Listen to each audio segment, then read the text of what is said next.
4. O corpo humano 1. Os sistemas digestivo, respiratório, circulatório e excretor.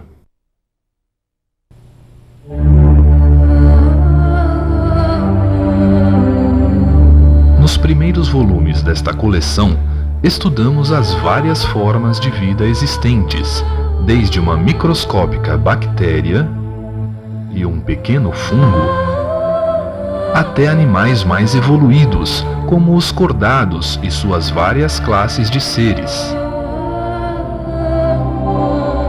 Mas o ser mais evoluído de todos é, sem dúvida, o homem. Para conhecer mais de perto o animal homem, vamos tentar entender como funciona a incrível máquina que permite fazer dele o mais evoluído de todos os seres existentes, o corpo humano. Através do nosso corpo, exploramos o mundo ao nosso redor e dele captamos os estímulos que o cérebro reconhece como as sensações. Podemos realizar uma infinidade de gestos e movimentos que exprimem todo tipo de emoção e alcançam os mais diferentes objetivos, realizando feitos que dia após dia vão sendo superados. Tudo isso, no entanto, depende das boas condições de saúde do nosso organismo. Por isso, é muito importante conhecermos o corpo humano e sabermos como fazer para conservá-lo saudável. Vamos então começar a ver os principais sistemas que formam o corpo humano.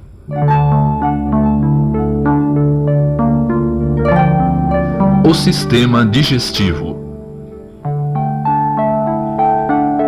Os alimentos são o combustível de que o corpo precisa para realizar suas funções e continuar vivo. No interior das células, eles serão queimados através de reações químicas, liberando a energia necessária ao funcionamento do organismo. Acontece que as moléculas que formam os alimentos são muito grandes e, por isso, não conseguiriam penetrar na célula. Para resolver esse problema é que entra em cena o sistema digestivo. Ele vai transformar essas moléculas grandes em partes bem menores. O sistema digestivo é formado por um longo tubo que vai da boca até o ânus. A esse tubo estão ligadas as chamadas glândulas anexas.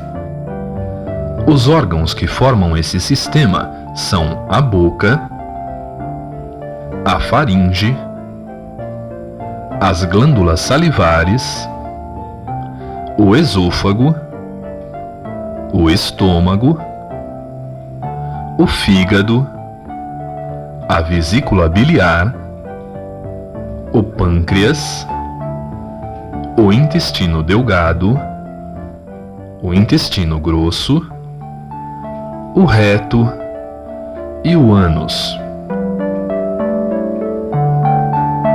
A boca é a abertura por onde o alimento é ingerido.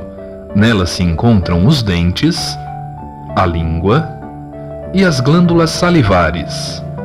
Os dentes são importantes para a mastigação, triturando os alimentos e iniciando assim a digestão mecânica. A língua possui as papilas gustativas, responsáveis pela sensação do gosto das coisas. Além disso, a língua é importante na deglutição, isto é, no ato de engolir os alimentos. Finalmente, existem na boca as glândulas salivares, que produzem a saliva. A saliva lubrifica o bolo alimentar e começa a digestão química com a enzima chamada ptialina. Da boca, o alimento desce pela faringe, que é um canal que serve como passagem tanto para o sistema digestivo como para o respiratório. Na faringe, há um orifício chamado glote, que dá passagem para a laringe, do sistema respiratório. A glote possui uma tampinha, a epiglote. Quando engolimos um alimento, a epiglote fecha a glote e o alimento passa para o esôfago e segue para o estômago. Quando ela não funciona bem e um pouco de água, saliva ou alimento entra na laringe, a pessoa fica engasgada. O esôfago é um tubo elástico que une a faringe ao estômago. Sua parede possui músculos que conduzem o alimento para o estômago através dos movimentos peristálticos, que são como ondas que espremem os alimentos na direção certa. Graças a esses movimentos, uma pessoa consegue engolir um alimento mesmo estando de cabeça para baixo.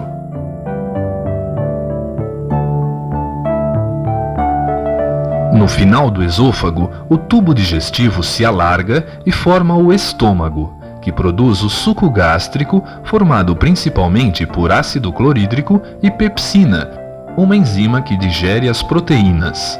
Com a ação do suco gástrico e das contrações musculares das paredes do estômago, o bolo alimentar vai se transformando numa pasta esbranquiçada chamada quimo.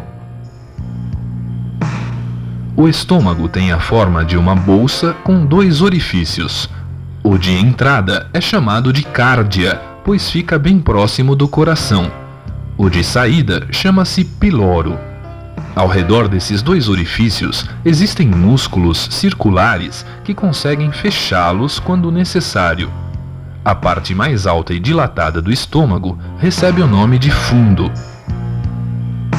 Terminado o trabalho do estômago, ele começa a se contrair, lançando o seu conteúdo no duodeno, a primeira porção do intestino delgado. Além do duodeno, o intestino delgado prolonga-se por cerca de 5 metros numa pessoa adulta, com o jejuno e o íleo. No intestino, completa-se a digestão e ocorre a absorção dos alimentos digeridos. Desembocam no duodeno os canais que vêm da vesícula biliar e do pâncreas. A vesícula biliar armazena a bile produzida pelo fígado e se contrai quando o alimento passa no duodeno. A bile serve para dividir a gordura encontrada no bolo alimentar em gotículas menores e permitir assim a sua digestão. O fígado é a maior glândula do corpo, pesando cerca de 1,4 kg.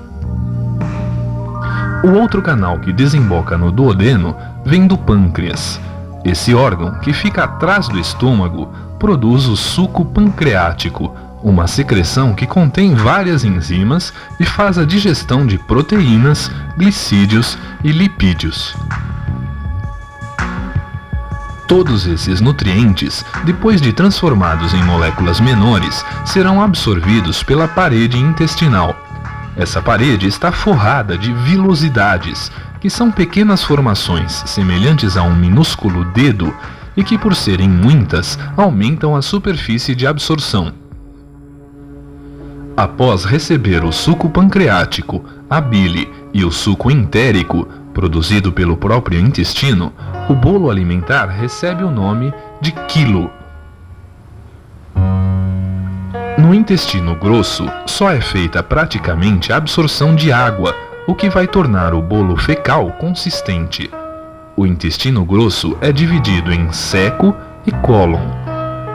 O apêndice cecal é um pequeno tubo que fica na base do ceco e quase não tem função no ser humano.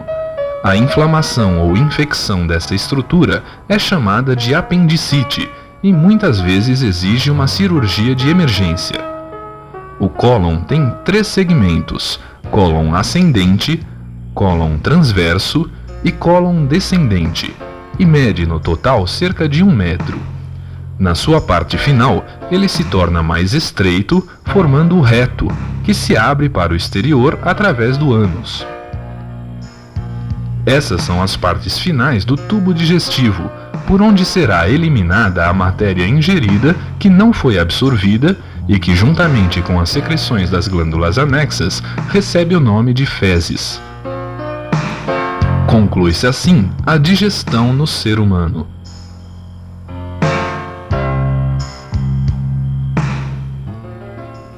O sistema respiratório. A utilização dos nutrientes para produzir energia para o corpo produz gás carbônico e íons hidrogênio, que em excesso são prejudiciais. Para eliminá-los, precisamos do oxigênio, que associado ao hidrogênio forma água, que não faz mal a ninguém. O sistema respiratório permite a eliminação do gás carbônico que produzimos no ar do ambiente e dele retira o oxigênio de que necessitamos. No ser humano, o sistema respiratório é formado pelos pulmões e pelas vias aéreas, compostas pelas fossas nasais, faringe, laringe, traqueia e brônquios. As fossas nasais são 2 canais que começam nas narinas e vão até a garganta. Sua mucosa possui pelos e é rica em vasos sanguíneos. Com isso, o ar que passa por ali é aquecido e filtrado de partículas e impurezas. Sua porção mais alta e interna tem função olfativa, isso é, permite sentir o cheiro das coisas. A faringe, que já vimos no sistema digestivo, possui a glote, que permanece aberta durante a respiração, permitindo a passagem do ar para a laringe, um canal de paredes musculosas que fica na frente do esôfago. Na laringe encontram-se as cordas vocais, 2 pregas membranosas e musculosas que vibram quando o ar passa com força por ali, resultando num som que, depois de trabalhado pela língua, dentes e lábios, forma a voz. Da laringe, o ar passa para a traqueia, que é um canal grosso formado por uma série de anéis cartilaginosos que podemos sentir quando apalpamos o pescoço abaixo da saliência conhecida popularmente como pomo de Adão. Na sua extremidade inferior, a traqueia se divide em 2 tubos chamados brônquios, que penetrarão nos pulmões e se ramificarão muitas vezes até formar os bronquíolos. Os pulmões são 2 órgãos de consistência semelhante à de uma esponja de cozinha. O pulmão direito é dividido em 3 lobos e o esquerdo em apenas 2.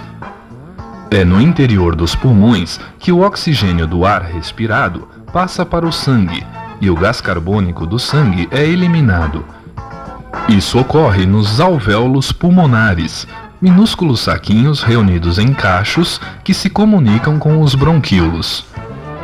Os pulmões funcionam enchendo-se de ar no movimento de inspiração e esvaziando-se na expiração. Esses movimentos são realizados pelos músculos intercostais, que ficam entre as costelas, e principalmente pelo diafragma, um grande músculo que separa o tronco em tórax e abdômen. Na inspiração, esses músculos aumentam o volume da caixa torácica e o ar entra nos pulmões. Na expiração, ocorre o inverso.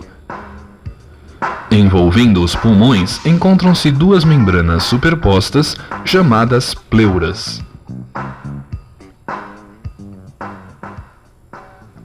O sistema circulatório.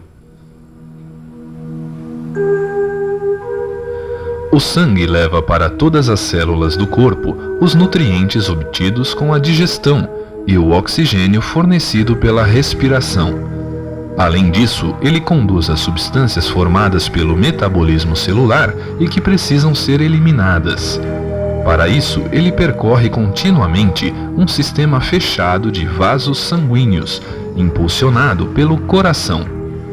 Esses vasos sanguíneos, o coração e os vasos linfáticos formam o sistema circulatório. O coração humano é um órgão musculoso, oco, um pouco maior do que uma mão fechada. Ele se localiza no tórax, entre os 2 pulmões, na região chamada mediastino. É dividido internamente em 4 cavidades, 2 átrios e 2 ventrículos. A divisão entre o átrio e o ventrículo direitos é feita pela válvula tricúspide. As cavidades esquerdas são separadas pela válvula mitral e não se comunicam com as cavidades direitas. Essas válvulas permitem a passagem do sangue dos átrios para os ventrículos, mas quando os ventrículos se contraem para impulsionar o sangue, elas se fecham, impedindo que o sangue volte. Pelo lado esquerdo do coração passa o sangue arterial, rico em oxigênio. Pelo lado direito, o sangue venoso, rico em gás carbônico. Esse sangue venoso circulará pelos pulmões e retornará ao lado esquerdo, já com alto teor de oxigênio. Daí circulará pelos vários órgãos do corpo e retornará ao lado direito, novamente pobre em oxigênio e rico em gás carbônico.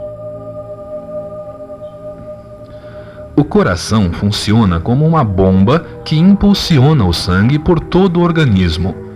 O músculo que forma sua parede, chamado miocárdio, recebe estímulos de um tecido especializado que provoca a contração do músculo, denominada sístole, inicialmente nos átrios e depois nos ventrículos. Após cada contração, ocorre um período de relaxamento, chamado de diástole.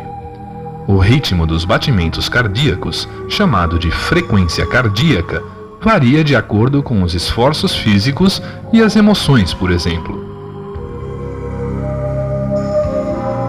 Recobrindo externamente todo o coração, existe uma membrana dupla chamada pericárdio. O sangue bombeado pelo coração é transportado para todas as células do corpo pelos vasos sanguíneos, que podem ser artérias, arteríolas, capilares, vênulas e veias.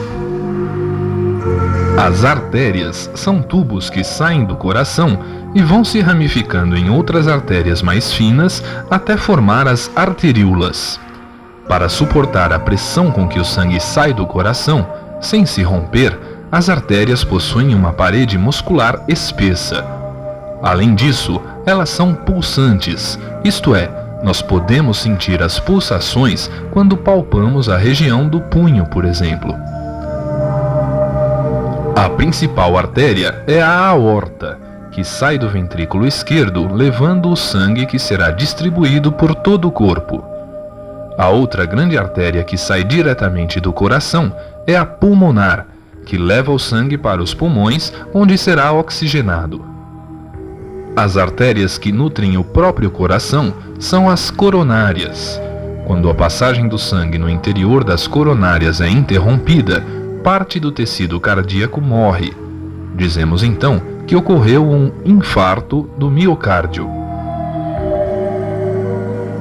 As arteríolas, por sua vez, também se ramificam em vasos de diâmetro muito reduzido, chamados capilares.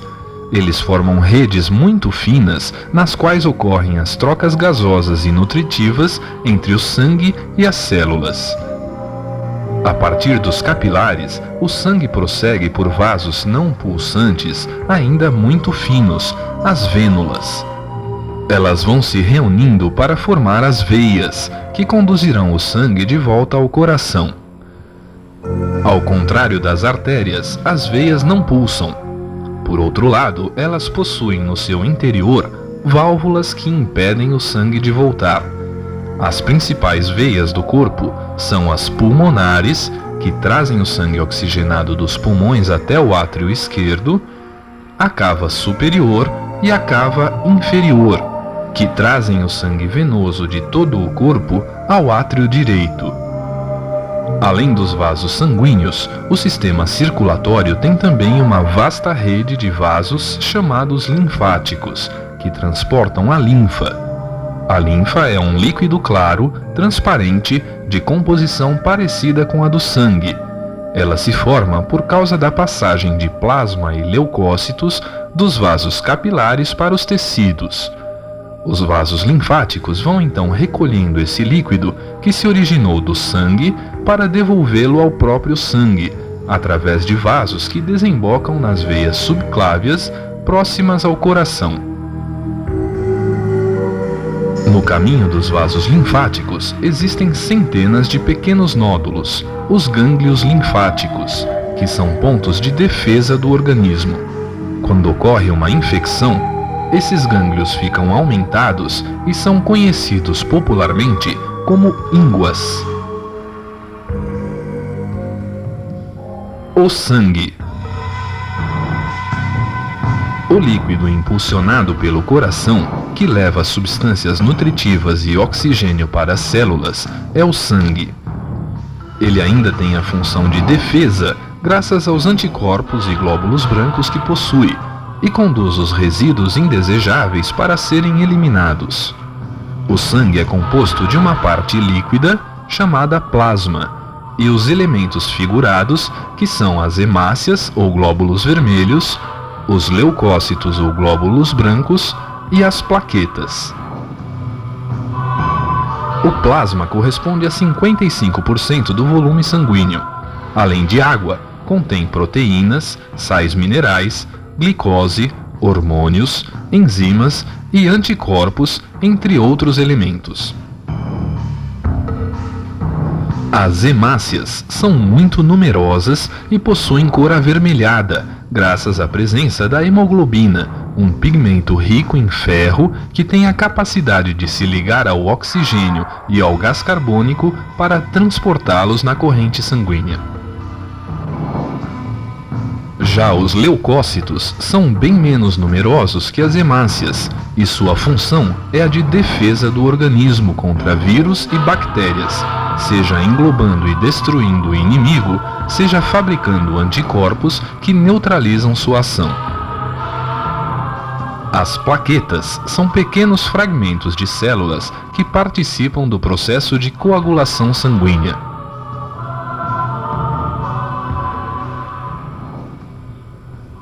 O sistema excretor. Cabe ao sistema excretor a eliminação dos resíduos que resultam das transformações dos nutrientes que as células realizam para obter a energia necessária às suas atividades. Muitos desses produtos são tóxicos e o seu acúmulo seria prejudicial à nossa saúde. A pele elimina parte dos resíduos através do suor. Os pulmões eliminam o gás carbônico. Mas a principal função excretora do organismo é realizada pelo sistema urinário. Ele é composto pelos rins e pelas vias urinárias, por sua vez formadas pelos ureteres, pela bexiga e pela uretra. Os rins são dois órgãos com a forma de enormes grãos de feijão, que ficam na parte posterior da cavidade abdominal. Eles funcionam como verdadeiros filtros que purificam o sangue formando a urina.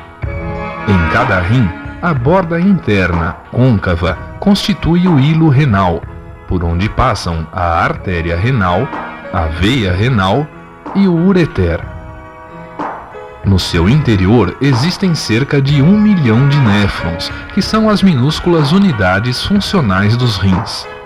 Os néfrons filtram o sangue e despejam a urina resultante nos túbulos coletores, que se unirão para desembocar nos cálices renais. A urina então passará pela pelve renal, também chamada de bacinete, e seguirá para o ureter. Os ureteres são dois canais que conduzem a urina dos rins até a bexiga, onde a urina ficará armazenada até o momento da micção, sendo eliminada então através da uretra. A cada hora, todo o volume sanguíneo é filtrado e purificado pelos rins. Cerca de 2.000 litros de sangue passam diariamente pelos rins, sendo filtrados uns 200 litros. Desse total, uma pessoa adulta elimina em média 1,5 litro de urina por dia.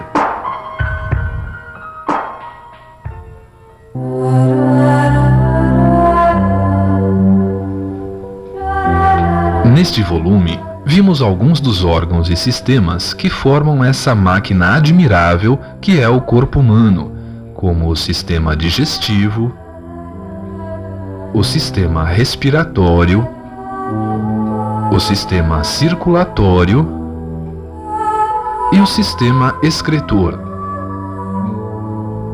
No próximo volume, vamos conhecer os demais órgãos e sistemas que formam o corpo humano, como o sistema locomotor, formado pelos ossos e músculos, o sistema nervoso e os órgãos dos sentidos, o sistema endócrino e o sistema reprodutor.